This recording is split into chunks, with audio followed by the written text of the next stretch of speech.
When conflict arises in your marriage, is the next thing that comes out of your mouth going to help or hurt your relationship? You see, too often we react without thinking, and those words we blurt out can often create damage that's hard to undo. But what if you could pause, reflect, and respond in a way that actually strengthens your marriage? Today, we're going to explore the one question you absolutely need to ask yourself during conflict. Is what I'm about to say going to help or hurt my marriage? And I'm going to give you a simple 4-step framework to guide you in making the best decision possible. This is a skill that so many of us husbands struggle with, and it's also a pretty simple one that you can master with a little bit of practice. So stick around, you're not going to want to miss this.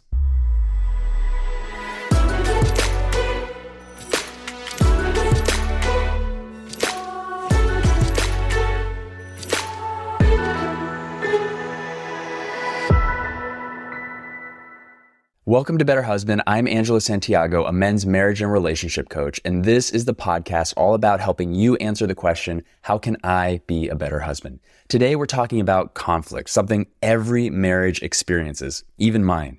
But how we handle it can make the difference between a thriving relationship and one that's constantly on edge. Let me start with a story about a friend of mine. He and his wife were having a disagreement about how to handle their teenage son's curfew. My friend felt strongly that their son needed stricter boundaries to stay on track academically and socially.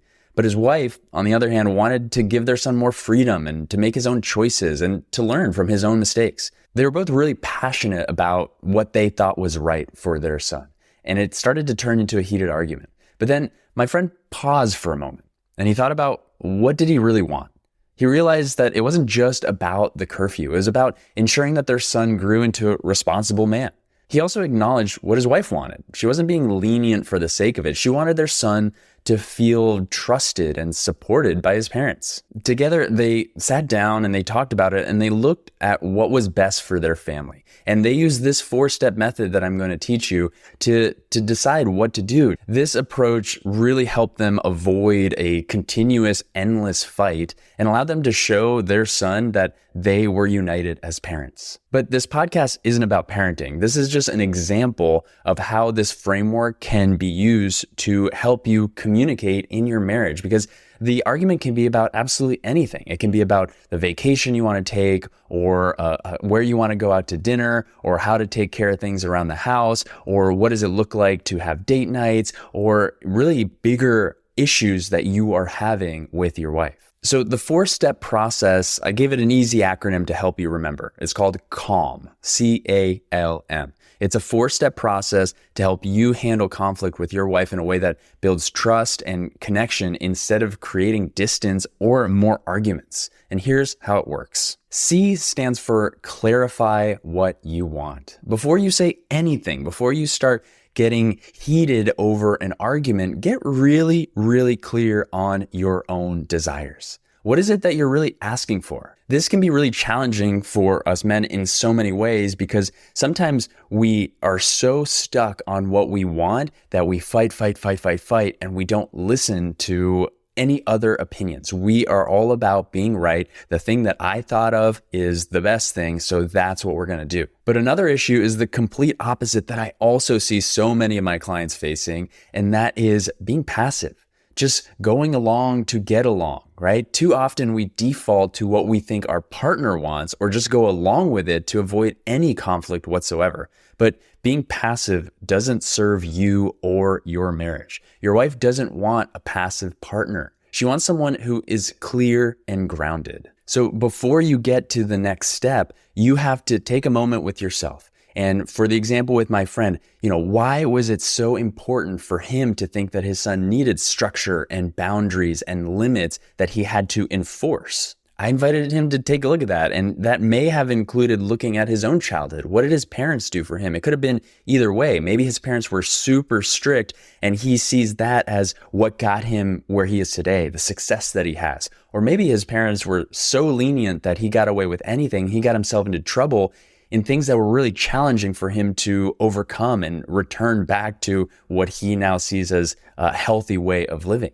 Behind every decision there is the opportunity to go that level deeper and understand your rationale behind things. And this is where having the support of really close friends or a coach or a therapist or somebody you trust to guide you in that exploration. And if you're on the other side of that spectrum where you are just kind of going through life as a participant of everything that happens to you and you're not making any actions, you're not deciding on what it is that you really want, I'm going to challenge you a little bit here. For you to create not only the marriage that you want, but the life that you want, you have to step up. You have to lean into the discomfort of realizing like, oh yeah, I do have needs and wants, and I have to get clear on those and start asking this question like, why are those needs and wants so important? But again, it's not about just knowing your needs and wants, because a marriage is a relationship. You are working with somebody else. You are living with somebody else, and not just anybody else. This isn't a coworker. This is the person that you love, the person that you want to have an intimate, romantic relationship with, hopefully for the rest of your life. And so that brings us to the second step of calm. A, acknowledge what your wife wants. Take the time to really listen to her without judgment. Let her say everything she believes. Let her share all her stories of why this is important to her. Maybe she's already taken that clarification step and she can really share it with you. And without you being defensive or argumentative, just listen. Get really aware of what is she asking for. Can you also put yourself in her shoes and understand why this matters to her? This is an opportunity for even deeper connection where you get to learn more about her in this process. And when you're able to do that with an open heart and really loving her through listening, this step becomes about empathy. It's about showing her that her feelings and her desires are valid, even if they don't immediately make any sense to you. So you've gotten clear on what you want and why you want it and are able to communicate that in a calm manner. Again, that's why this word is so important. And you're now aware of what she wants. So that brings us to L. And L is all about looking at what's best for the marriage. Real quick, before we get back to the show, if you're like me and you're a busy husband with a lot on your plate, sometimes you hear something on this podcast, an idea, or a specific practice or a suggestion, and you have every intention of doing the thing that you just heard. But life gets busy, and sometimes you forget. Well, that's why I created the Better Husband Toolkit. This is a short, concise, downloadable cheat sheet with 3 of the most important relational skills I believe every husband should know and have in their tool belt in order to improve their marriage. If you're asking yourself, how can I be a better husband today? Go to betterhusbandtoolkit.com and download the short document. And if you have any questions, you can email me. I'd be happy to offer you some more support. Again, go to betterhusbandtoolkit.com or click the link in the show notes and get your toolkit today. Now back to the show. This is the crucial step where you move beyond you versus me and you think about us. What I want to be very clear on here, and I'll probably say this again later on in this episode, is that this is about finding harmony, connection, and building trust in your marriage. It's not about sacrifice. Again, your wife does not want you to just give in to absolutely everything that she wants 100% of the time, even though that's like a misconception that's honestly always out there. Happy wife, happy life. Just do everything that she wants and it's going to go well. It's not true. This is about understanding each other and finding a middle ground that works for both of you. And sometimes, yes, it does mean letting go of your own preferences for what's best for the marriage. But this means that sometimes for your wife, it'll be the same thing.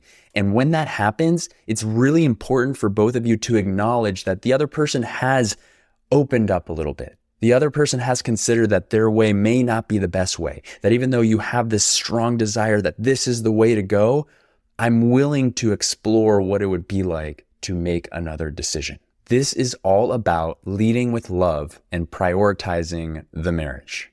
And an important part of this step is also the next step, which is M, which is managing the outcome and letting go of control. Being willing to realize that your expectations of how this is going to turn out may not be the way it turns out. And so how do you choose to respond to that? Do you want to just let it go and be like, fine, we'll do it your way, and then have all this resentment build up? And then you're just going to be looking for every possible way in which this decision didn't work out so that you can say, I told you so, or you can hold that grudge, or so that next time you feel like you have some leverage of like, oh, well, we did this thing that way, so why are we going to do it this way or this other thing? That does not work. The only thing that will do is create this festering experience of where you are once again fighting with each other about who is right and who is wrong. You could do an absolutely amazing job at sharing your needs and desires and wants and being calm and open-hearted about it and really feel like you've explained it very well, but things don't turn out your way. So you cannot control how your wife is going to respond, but you can control on how you show up to what happens next. This is all about speaking with kindness and respect and letting go of needing things to go exactly your way. You have to trust the process and know that marriage is the long game. You're in this for your life. You're in this for each other. And at times the pendulum will swing in different directions. But what you're looking for is that level of deep connection. Let me share another story, and this one is personal because this is about me and my wife. And this is how we navigated a recent conflict leading up to this Christmas, which is right around the corner. I felt very strongly that I wanted to teach our son that Christmas isn't about the material things. It isn't about all the presents and all the stuff that you're getting, but it's about giving. It's about showing love. My wife, on the other hand, although she didn't disagree with what I was saying, she wants to give him lots of presents and she wants to recreate this magic of Christmas that she felt as a child, of opening presents on Christmas morning and just that joy and excitement of being a little kid.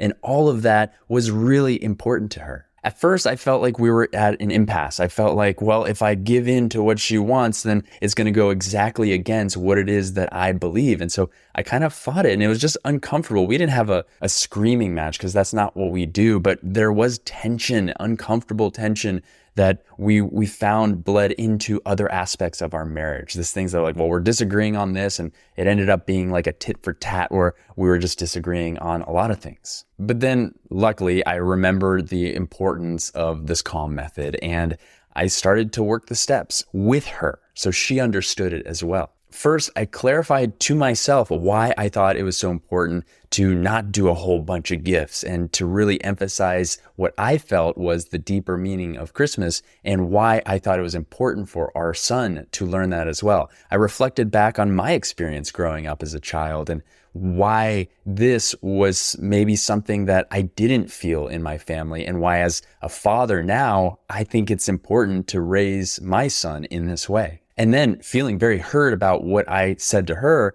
she got to share what she wanted. She expressed her love to create these magical memories for our son. She also validated what I was feeling and shared her belief of the importance of those ideals for Christmas giving as well. So when we looked at what was best for our family, we realized it didn't have to be one or the other. It couldn't be like, okay, just one Christmas gift and we just emphasize the importance of giving. And it didn't have to be just give, stuff, and forget about what this holiday means to us and our family. And that's when we came up with ideas where both could happen in a really successful way. We decided how many gifts we wanted to give and that were meaningful, that were also exciting and joyful for him, but also what opportunities we wanted to create to teach him about giving. We talked about writing cards and sending them to our extended family members who don't live near us. We talked about giving gifts to his teachers and also taking care of people who are in need, who don't have the opportunity to receive gifts.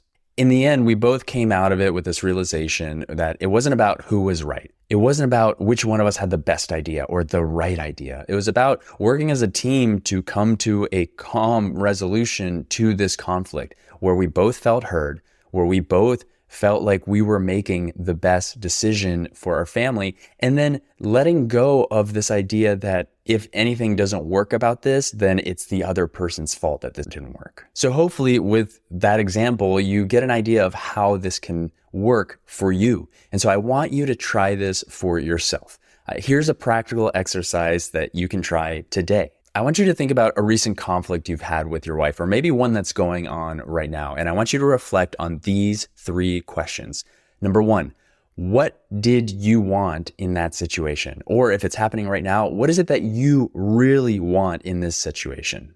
Number two, what did your wife want, or what does she still want that she hasn't gotten? And why do you think that's important to her if you haven't heard those answers from her? Now, understanding both those things, I want you to reflect on the question, what would have been or what can yet be the best for your marriage? Now, if this is a conflict that has happened in the past, I want you to imagine how you could have approached it differently using the calm method. Or if it's happening right now, really think about how you want to have that conversation using these techniques. And even practice saying it out loud to yourself, even role play it with a trusted friend. Like any skill you develop in your life, the more you practice it, the more natural it'll feel the next time you have to use it. And the more you practice, the less you're going to have to be thinking about like, wait, what was the L for? What am I supposed to do next? So again, those questions. What did you want in the situation, in the conflict? What was your deep desire? And even explore a little bit of a why. Why was this so important to you?